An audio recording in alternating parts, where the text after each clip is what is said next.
Kumusta kayo dyan, mare-pare? Alam kong marami kayong regalo na tanggap dyan at marami rin kayong napamaskong mga inaanak. Pero ang mahalaga sa Pasko, mare-pare, pagmamahalan at kaligayahan sa bawat puso natin.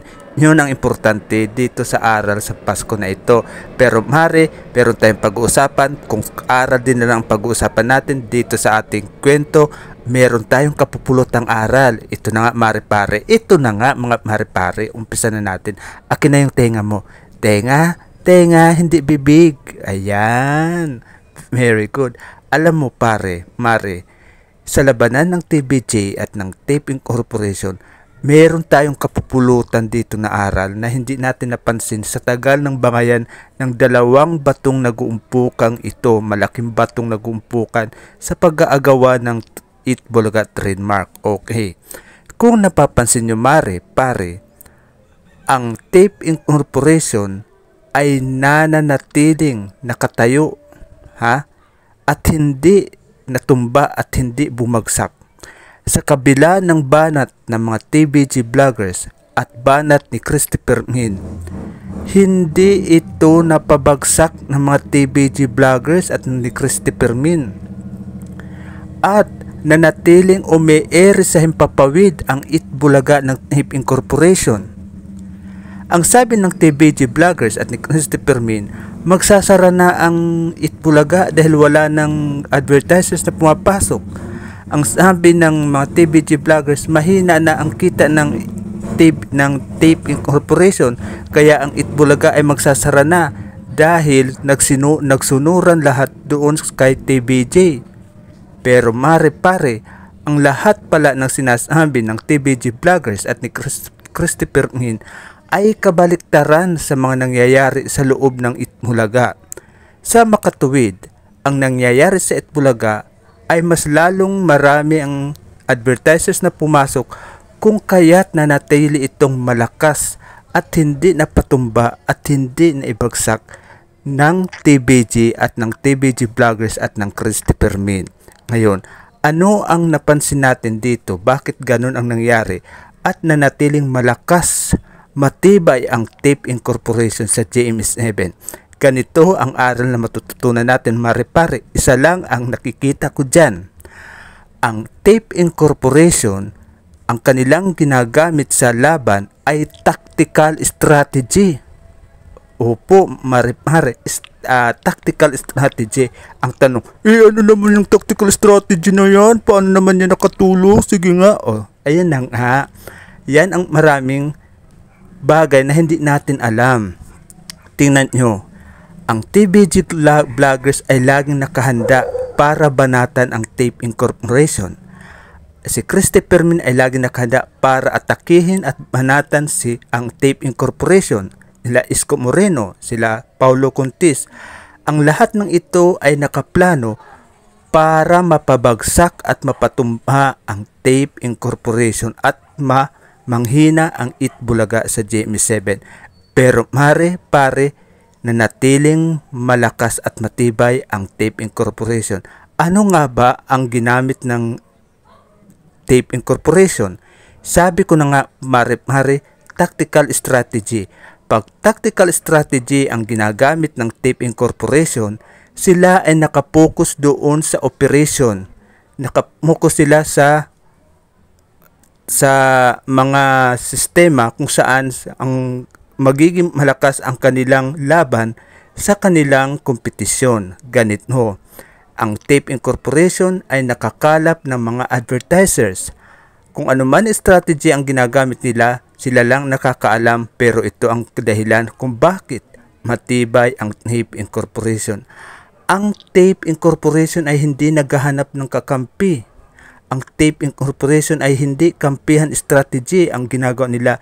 Sila ay nakapokus sa tactical strategy kung kaya't nakuha nila ang Facebook ng Itbulaga. Kung napansin nyo, sila din ang nakapag-register ng renewal 14 years ang Itbulaga dahil sa tactical strategy na ginagawa ng Tape Incorporation. Hindi mo kampi strategy. Kung napapansin nyo mare-pare, ang TBG ay may mga kakampi. Ang TVG ay may kakampi strategy. Ito ang TVG Vloggers at si Christopher Min. Sa sa bawat banat ng TVG Vloggers at ni Christopher Min, ang buong akala ng mga tropa ng TVG Vloggers at ni Christopher Min ay bubulusok ang Tape Incorporation sa kanilang Eat Bulaga show. Pero pare, tingnan nyo, hindi nila napabagsak o napatumba ang Eat Bulaga, lalo na ang Tape Incorporation. Dahil magaling ang estratehiya na ginagamit ng Tape Incorporation. Ito ay tactical strategy. Inuulit ko lang ito pare, para ito ang natututunan natin sa buhay, tactical strategy. Ang tactical strategy, ito yung mga plano, sistema, kung paano mapapalago at mapapatakbo at magiging matibay ang bawat negosyo o ang bawat proyekto. Ganon ang tactical strategy. Ngayon, alam nyo na kung bakit hindi nagtagumpay ang TVG Vloggers at si Christopher Min na mapabagsak ang Tape Incorporation, dahil ang gamit ng Tape Incorporation, inuulit ko, tactical strategy. Sa TVG naman, ang gamit ay kakampi strategy. Paano natin mapapansin na ang TVG ay gumagamit na kakampi strategy? Ganito yun. Ang TVG Vloggers at si Christopher Min ay lagi nag-aabang kung sino ang magigist doon sa Eat Bulaga. Pag nakita nila nag-guess sa Eat Bulaga, babanatan ito nila at babatuhin at aatakihin ng mga matitinding salita na makakasira sa isang taong nag-guess doon sa Eat Bulaga. Kagaya ng nangyari kay Rochelle Pangilinan ng Six Bomb Dancer, kung saan nagulat at nawindang ang lahat ng TVG fanatics kung bakit si Rochelle Pangilinan ay pinili ang Eat Bulaga kaysa sa TVG. Dahil dyan, binanatan, inatake ng mga TVG vloggers at ng kung ano-ano mga salita para makarating kay Rochelle Pangilinan. Andyan yung sinasabihan si Rochelle Pangilinan na laos na kaya nag-guess sa Eat Bulaga, pero ang kailangan kaya nag-guess sa Eat Bulaga. Hindi na siya sikat kaya kailangan niyang umapir sa Eat Bulaga. Pero lahat yan, pare, hindi yan nakaapekto sa programa ng Eat Bulaga. Dahil nagpapakita lamang ito na ang TVG ay gamit kakampihan o kakampi strategy at ang Tape Incorporation ay nagpapakita ng tactical strategy. Kahit binabanatan sila, kahit pinauulanan sila ng mga matitinding isyo, ng matitinding ng mga critics, hindi sila nagpapatinag, pinagpapatuloy lang nila ang kanilang programa na hindi iniinda at hindi pinapansin ang mga banat ng TVG Vloggers at ni Christopher Min.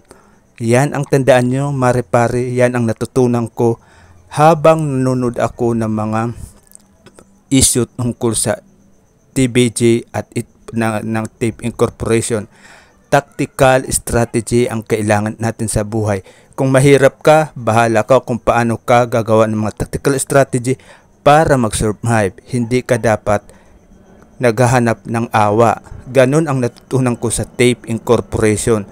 Binabanatan ang Tape Incorporation, pilit pinababagsak ng TVG Vloggers at ni Christopher Min, pero hindi ito nagawa ng TVG Vloggers at ni Christopher Min. Bigong-bigo sila para maibagsak ang Tape Incorporation. Hanggang sa ngayon, papasok na ang bagong taon, ang Tape Incorporation o ng kanilang Eat Bulaga ay mananatiling umiere ito sa telebisyon. Patunay na sila ay matibay. Patunay na sila ay gumagamit ng tactical strategy, ha? Tactical strategy. Inuulit-ulit ko lang yan para matutunan nyo ang aral na ito. Kung kaya't, pare, matibay, malakas, at nananatiling pumapalo, gumagalaw, umiere ang Eat Bulaga ng Tape Incorporation. Sa kabila ng mga banat at ng mga isyu na maanghang, mga atake na hindi magandang pananalita, andyan yung tinatawag silang tape bulaga, fake bulaga, res fake, walang respeto si Paulo Contis, andyan yung nasabihan silang it bulagta, andyan yung hindi na magtatagal ang show dahil wala ng advertisers, pero lahat yan mare-pare ay napatunayan ng Tape Incorporation na ang banat ng mga TVG vloggers at ng Christopher Min ay hindi umubra at naipakita nila na ang kanilang mga isyu na banat ay pawang mga likha lamang ng kanilang malilikot na pag-iisip upang mapabagsak nila ang Tape Incorporation, pero bigong-bigo ang TVG vloggers at sila Christopher Min sa kanilang plano na mapabagsak ang Tape Incorporation. Dahil dito, mare-pare, maraming salamat sa inyong pakikinig.